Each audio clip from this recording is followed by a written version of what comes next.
Hi everyone, welcome to my channel. We are going to tackle the topic about your application for professional registration via the portal 2026. It's the third month. So this is the update. You really should look at this video and also tell your friends about it.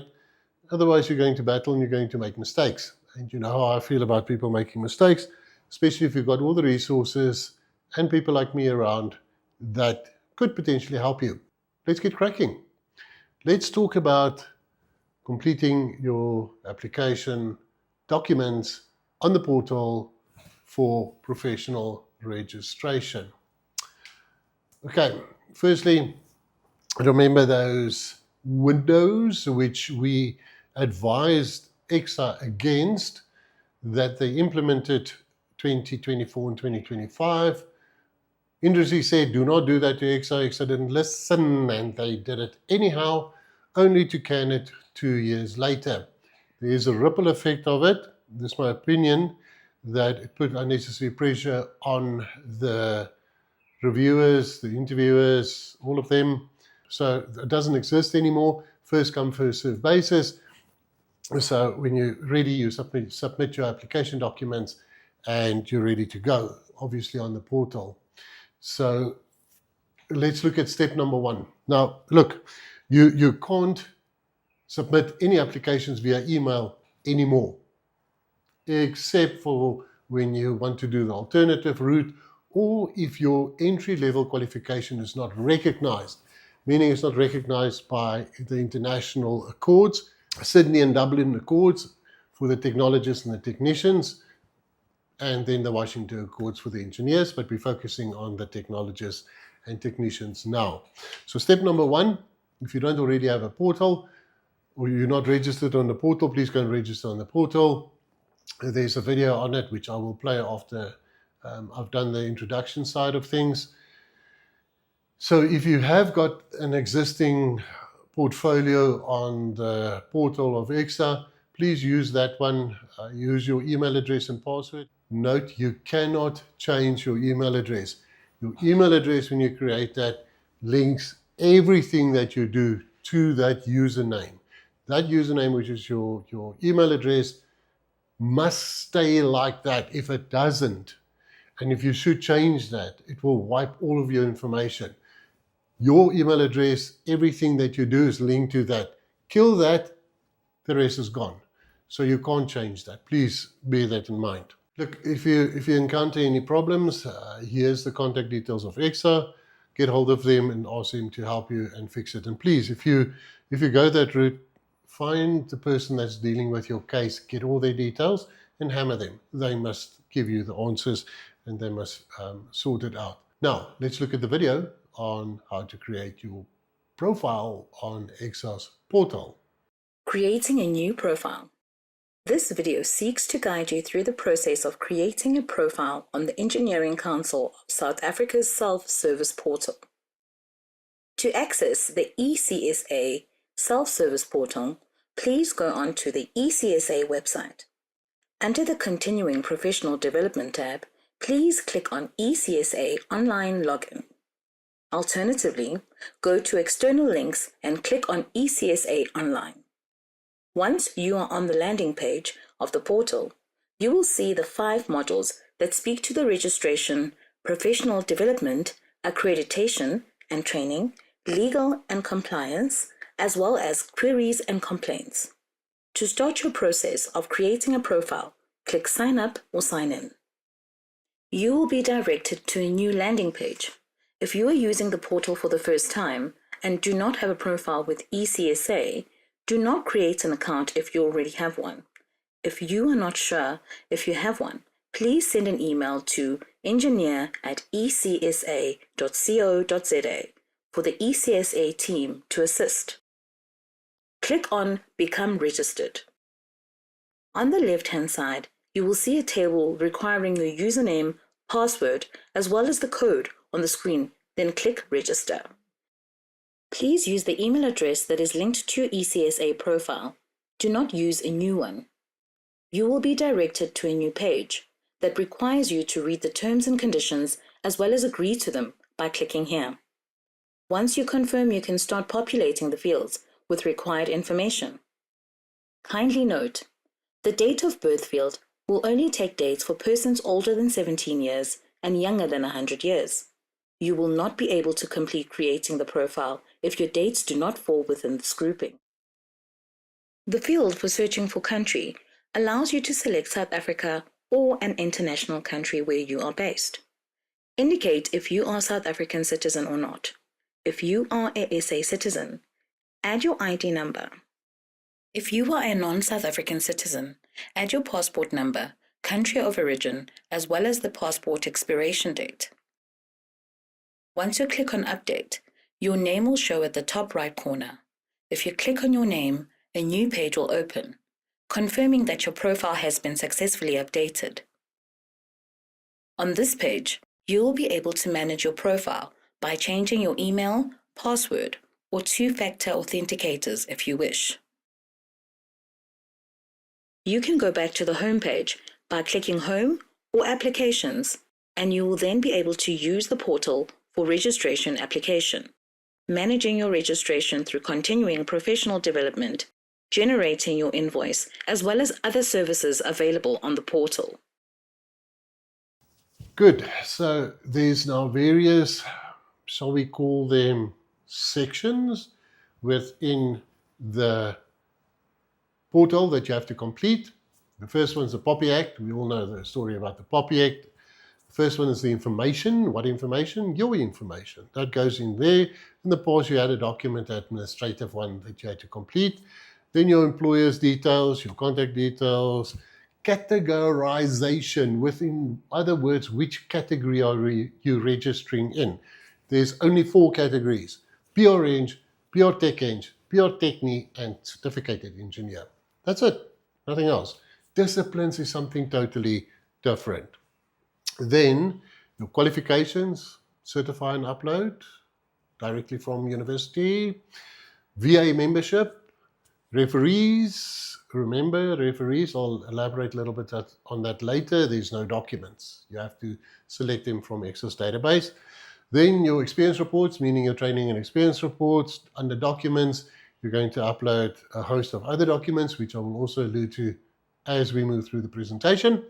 And then the declaration, where you basically say everything that you've put down here you lie about. So I'm just joking. So the declaration is that it's true, honest, and everything is factual and can be validated. Oh, footnote. If you upload your documents, you can start today. You can start today registering your portfolio. You don't have to submit today. You can upload and upload and upload, and the system will save it till you get to the point where you're actually ready to submit. Then you click the submit button and it will then follow the process afterwards. Let's look at the specific headings. The POPI Act, we all know that when you populate that section, it means that ECSA can't use your information, they can't distribute it, they can't sell your information to third parties without your permission. Then information, we spoke about that. That is your personal information that you capture there. Then your employer. This section captures your employer history. It does not replace your training and experience reports and or your summary or training and experience outline. This you will include later. Contact address. Look, this is important because that's where your invoice or your invoices are going to go to. So if it goes to your employers, then please put that information there. If you want it to be sent to you, then you put that information on there. So that's going to reflect on the invoices. It's important to note that. Categorization, that's just basically mean in which category are you going to register in. And I've spoken about that before. There are 4. For the engineers, technologists, and technicians, and certificated for those ones who do not understand the certificated engineers. Those are the ones that works in factories, mines, those kind of environments. They have got specific guidelines on how to register, so it's slightly different from the other disciplines. No, the other categories. ECSA only accepts official graduation certificates as confirmation of your qualification. Please make sure that that he is certified. If you have a non-ECSA accredited qualification, you're going to battle, so you better let me know, because that's the only case where you actually send an email to ECSA for them to basically check what your experience is like, what training have you done, and in which category you can register. I'll have a separate video on that. That's a totally different ballgame, and that also talks to the alternative way of application. Then the section also allows the upload of additional qualifications. Straightforward, you can upload your academic transcript with your qualification and educational evaluation outcome letter to this section as well. It's recommended that supporting documents associated with your qualification be uploaded. Very important, upload everything PDF formats. PDF. If you do not have benchmark qualification, obviously there's another video on that. Look out for it. It is called the alternative way of registration. Voluntary associations, if you belong to a voluntary association, then please upload your certificate from the VA. Should you belong to a VA? My opinion, also, there's a video on it. Yes, I think you should. You want to avoid unnecessary questions from the interviewers. They might just pop up and say, but why don't you belong to a VA? Don't you believe in the VAs? Do you think that they shouldn't exist? Do you have a problem with the VAs? You want to avoid questions like that. So belong to the VA. You will get value from it. If you don't, after registration, resign. Then your referees. Now remember I said to you, your referee reports, which you had in the past, that you sent to your referees, they completed it, and then they send it to ECSA, or sometimes even back to you, doesn't exist anymore. So what you do in this section, you look and select from ECSA's database that's on the system. You select your referees from there. That then goes through to your referees. They complete the documentation and send it back to ECSA on their profile. Send it back to ECSA. And then ECSA obviously will look at that reference in line with your application, and that will be your supporting documents from your referee side of things. Right, now your training and experience report. This section enables you to capture the details of each TER and TEO. Remember, training and experience summary, training and experience outline, and training experience report. TER, TES, and TEO. In this case, the TES and TEO. If you've got 10 or more years experience, then you'll use a TEO. I'll also talk to that in more detail in a different video. So for each of the TERs or TEOs entered onto the portal, you're required to upload a separate report. The format of the TEOs and TERs at this point in time, still the same as the legacy system. So if you started completing your reports last year or even the year before, and it's everything on there, you can submit that. Shouldn't be a problem. However, my advice is always don't give ECSA any reason not to complete the process. You don't want them to come back and say, yeah, but you haven't used the latest documents. Please redo it. My suggestion is cut and paste it over into the new format and templates. If you don't have that, I'll send it to you. Just ask me at johan@6cds.co.za. My details will be in this video. Then I'll send it to you. If you want to, you can go to ECSA's website and download it from there. Easy. You must also remember to include the additional equations, diagrams, screenshots, calculations, all of those kind of things. It goes a long way. So please include that. Be careful. You can't go over 50 pages. The technologists and basically all the disciplines or categories. You can't go over 50 pages. The engineer's slightly different requirement. The report name, please use proper names, TER 1, 2, 3, etc.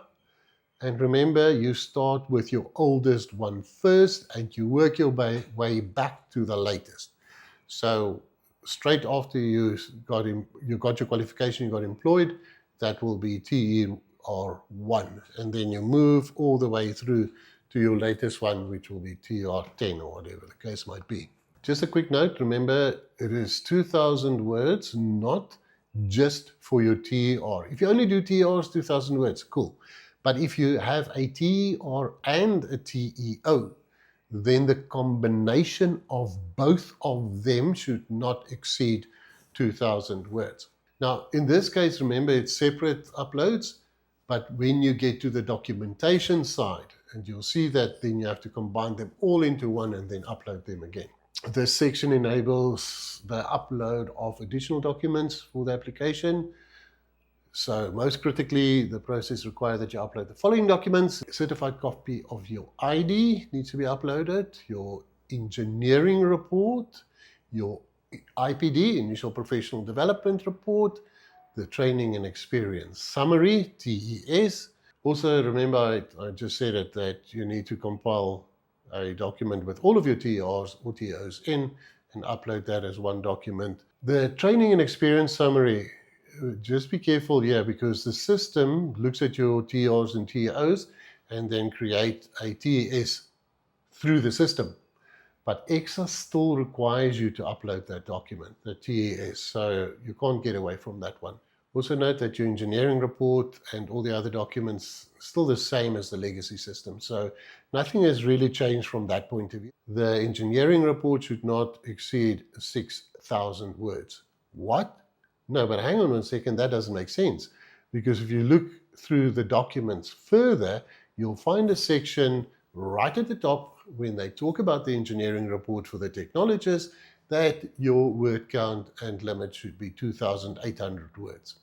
So within ECSA's documents, there's already contradicting messages. Be careful of these things.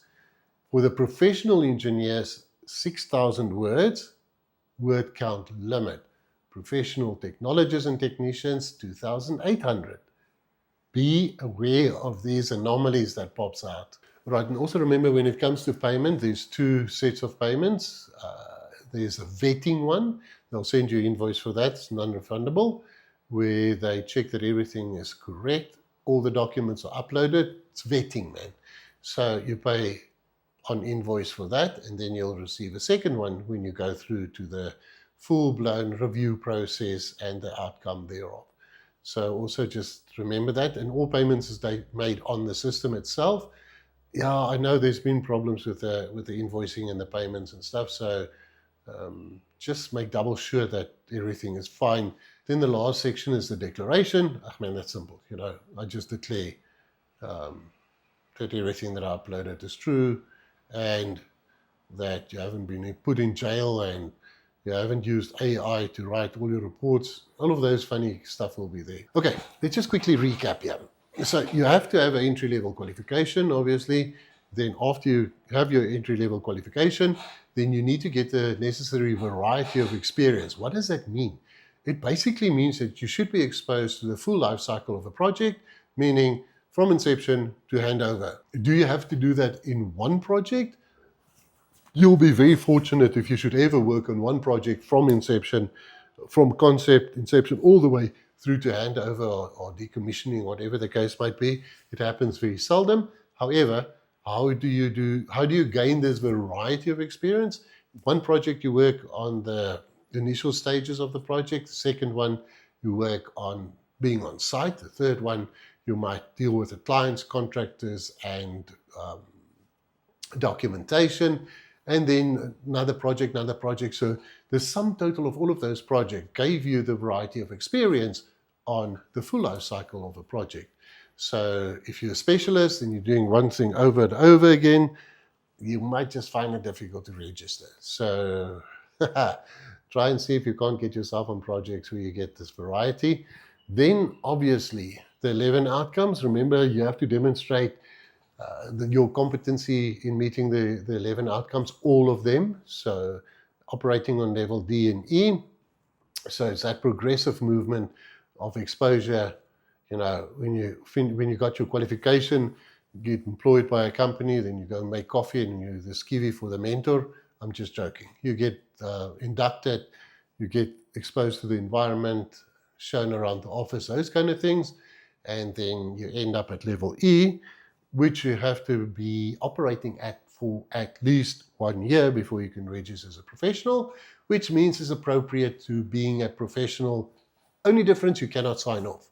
Only a professional person can, but you literally take responsibility for the full project. You just can't do accountability because you're not professionally registered. Now, this is the interesting one.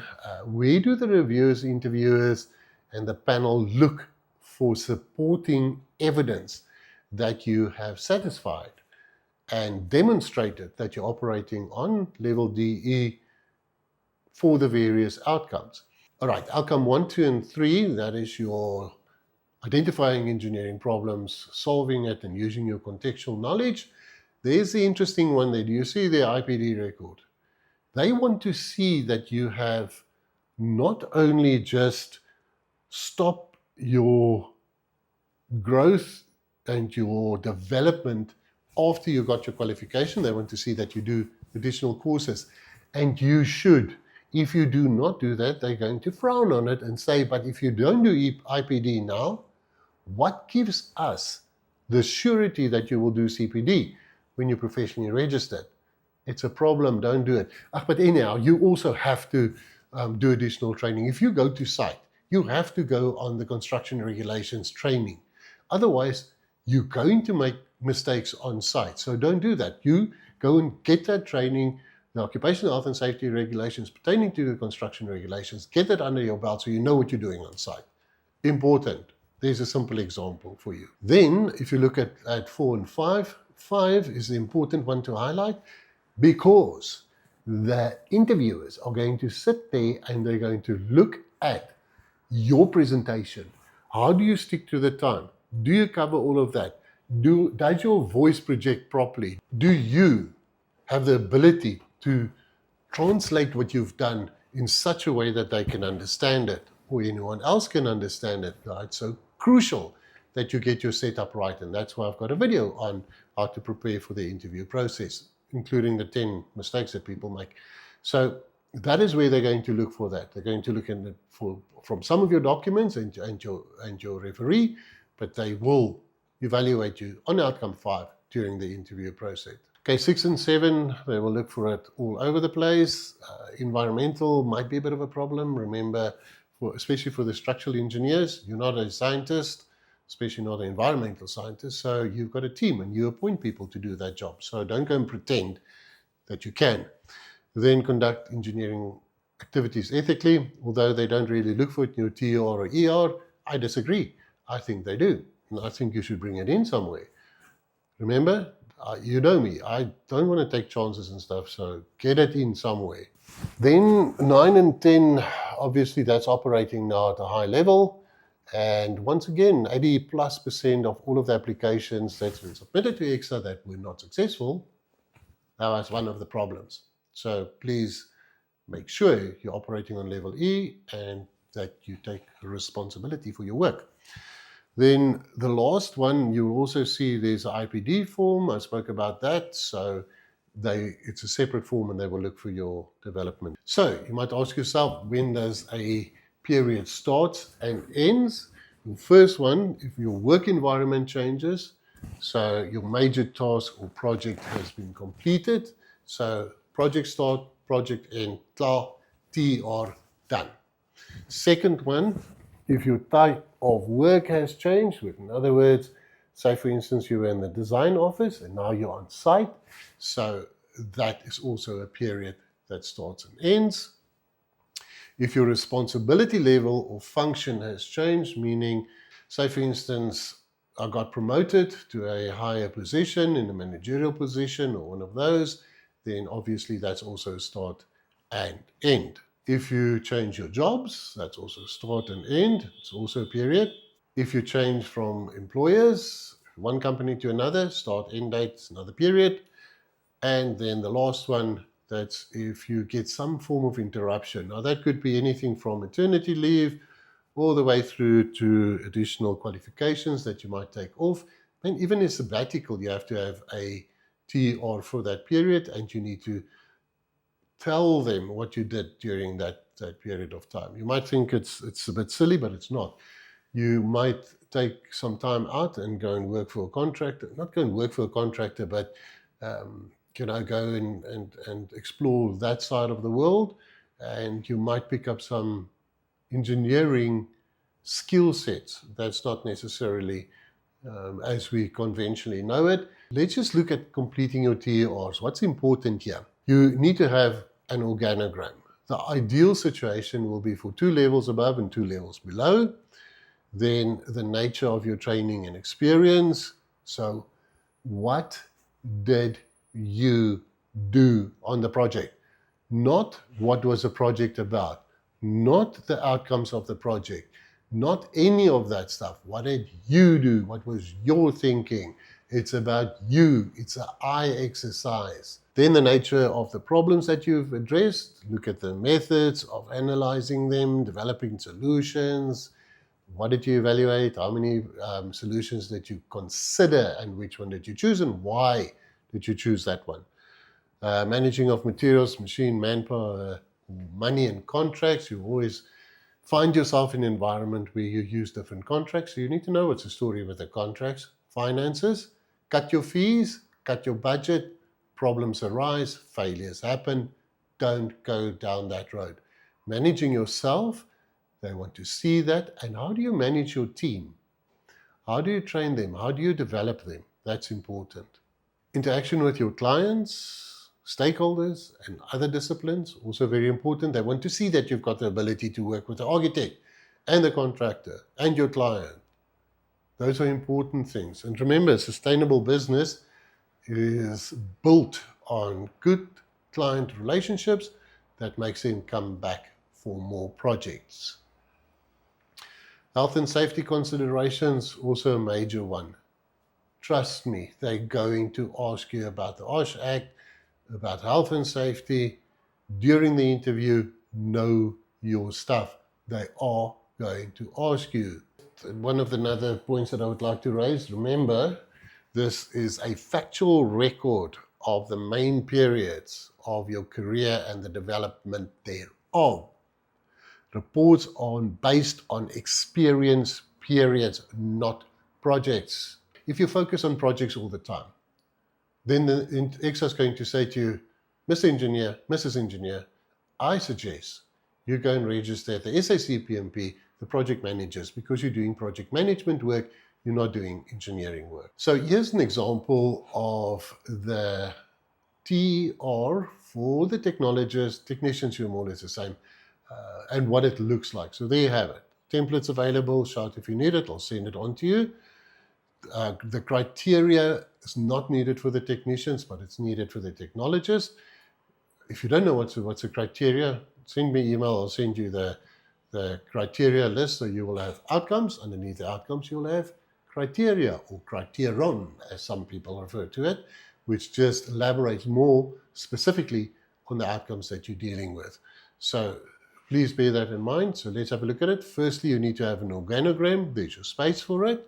Then you will have the nature of your training and experience. You will have the nature of the problems that you encountered and how you save them. So it's all about your input. That goes in there. So here on the right-hand side, there's a nice example of outcome number 1.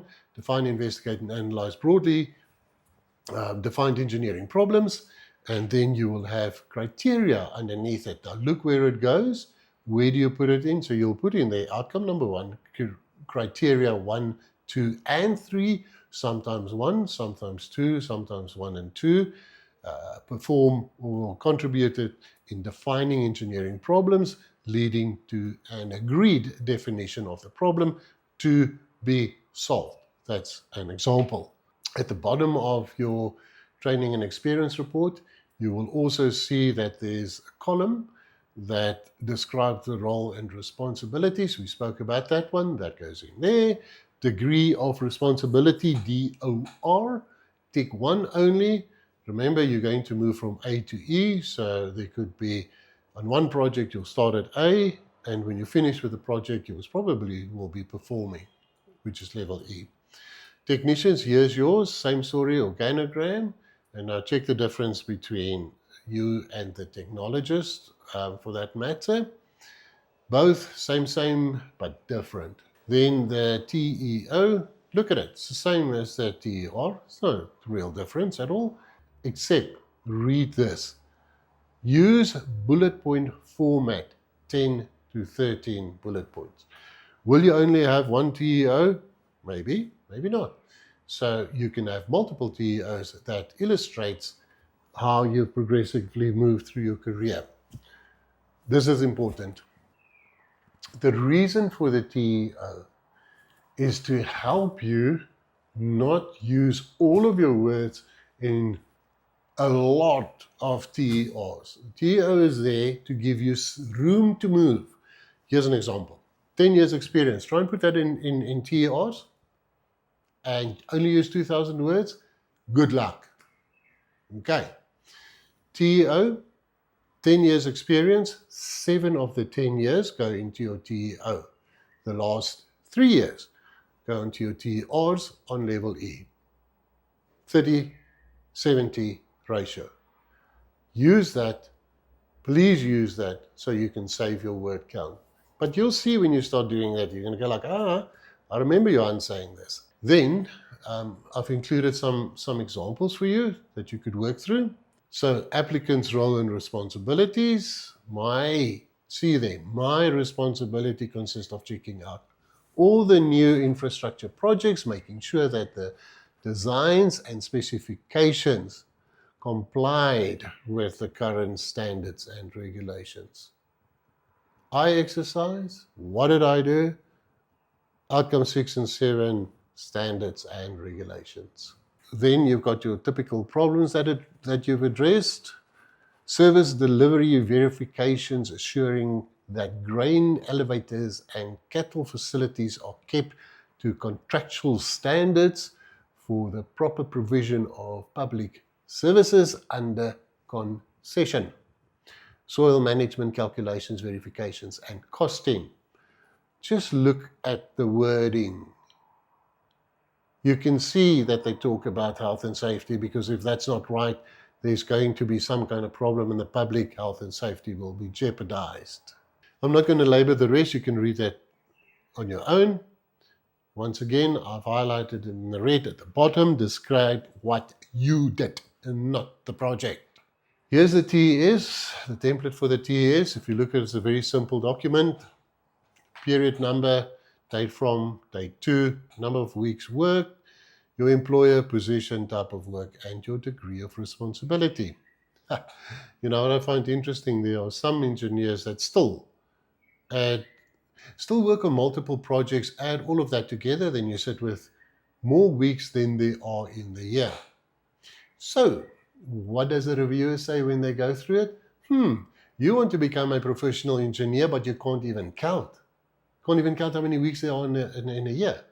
So, please don't do that.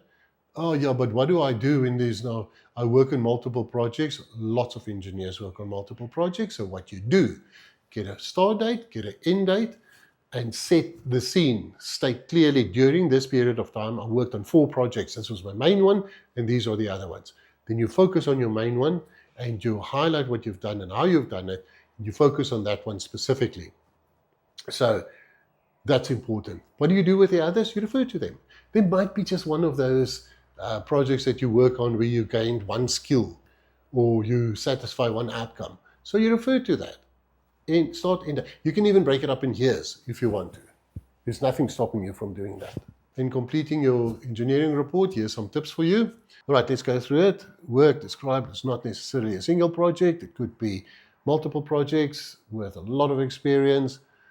You can describe that. A selection of projects that best demonstrate the applicant's competence. Obviously, you're not going to do the repetitive thing of one project that you've worked, or multiple projects doing exactly the same thing over and over and over again. You're not going to do that. Focus on the iconic ones. Find the iconic ones, highlight that, talk to them, talk to the outcomes. Then your degree of responsibility need to be reflected in your engineering report from A to E. Where did you start and where did you end? Illustrate your own role. We've spoken about that. I'm not going to labor it anymore. You should indicate your level. It's also important that you describe your specific engineering responsibility, your independent judgment and decision making. That's outcome 9 and 10. Please, it needs to be factored in here. Factors such as performance, economic evaluation, environmental and safety considerations, complexity of tasks, interdisciplinary teamwork, financial implications, and duration of work must be indicated against the applicable criterion. Then remember what I said about your contribution. That's extremely important. That should come out in your engineering report, and you'll have to highlight that when you do your presentation as well, please. Here's some trigger words that should be reflected in your engineering report for sure. The engineering processes, the conceptualization, design and analysis, specification, tendering and adjudication, manufacturing, project and construction management, commissioning, maintenance, measurement, and testing and planning. Now look, I've said it before, that is the life cycle of a project. You will find on your right-hand side, there's a column which you cross-reference then back to your training and experience report, so that if the reviewers would like to gain some more insight into a specific project or what you're saying, they could literally just go, okay, it's during that specific TER period, then they go back to that one and they find the detail that they're looking for. Also remember that you are allowed to show calculations, you're allowed to show pictures in a report, in the TEOs and engineering report. You're more than welcome to do that. And you should, especially the calculations. The reviewers like to see the calculations and your thinking behind your problem solving, your thinking behind using specific methods, those kind of things. Please bring it out.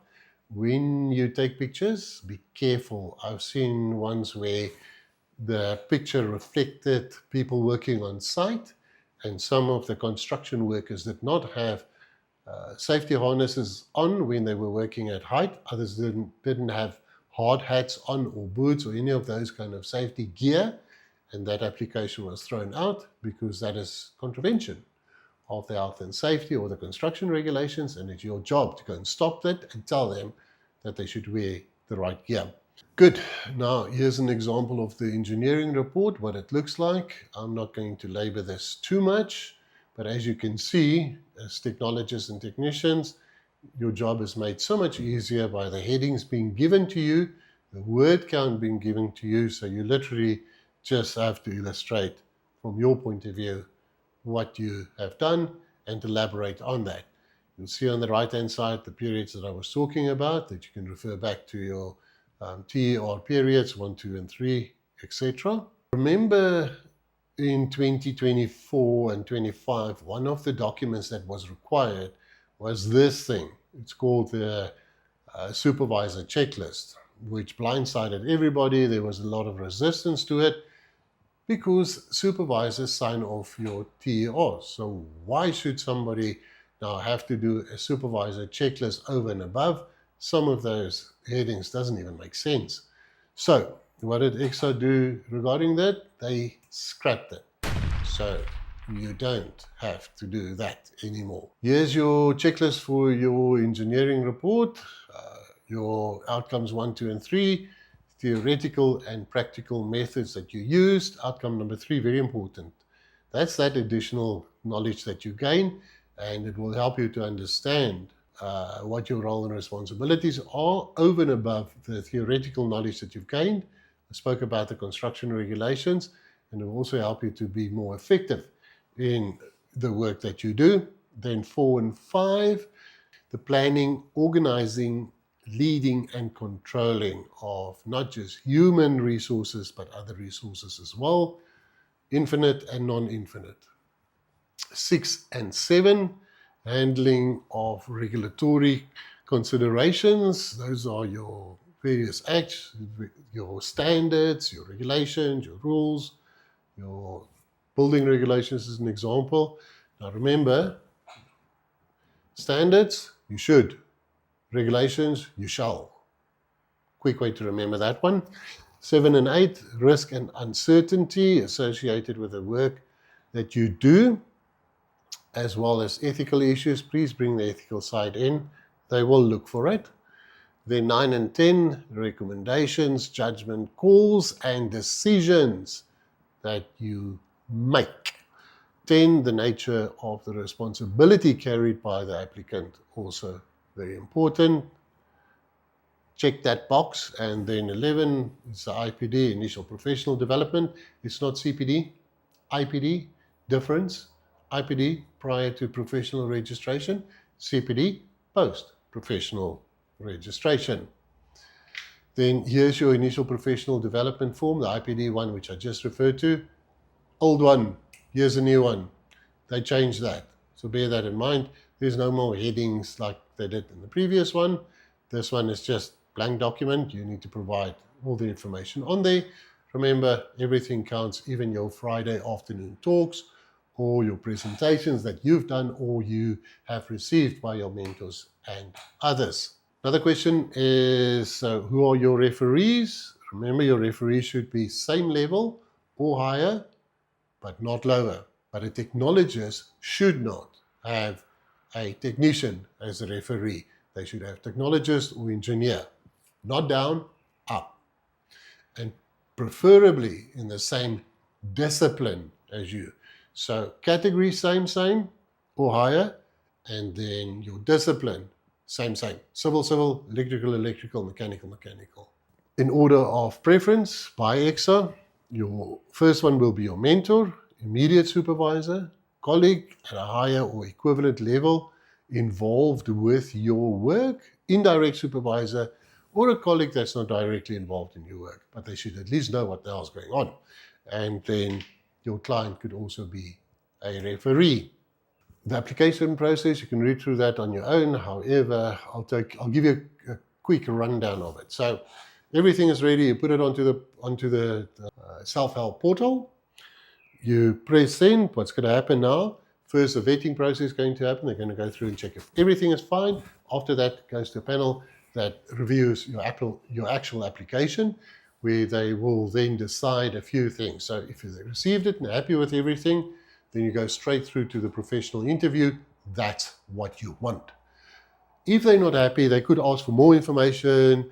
They could send you to the experience appraisal interview, or they could point blank refuse you.